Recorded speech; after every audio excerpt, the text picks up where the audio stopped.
Ibu-ibu yang tergabung dalam PKK Kelurahan Lorok Pajo, Palembang, membuat masker untuk warga yang membutuhkan. Masker dibuat hanya bermodal bahan pakaian dan jilbab yang tidak lagi terpakai.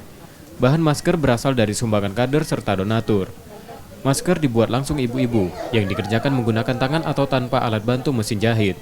Sudah puluhan lembar masker yang dihasilkan selama beberapa hari terakhir yang akan didistribusikan pada warga yang membutuhkan di sekitar kelurahan tersebut.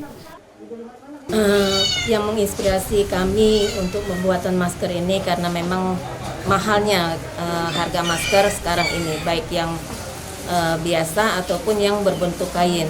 Maka kami dari ibu-ibu PKK, khususnya Kelurahan Lorok Pajo, ingin membuat masker itu sendiri dari menjahit tangan. Kalau distribusinya sementara ini masih di Kelurahan Lorok Pajo. Meski tak memasang target, ibu-ibu PKK ini berharap akan ada banyak masker yang mampu dibuat anggotanya.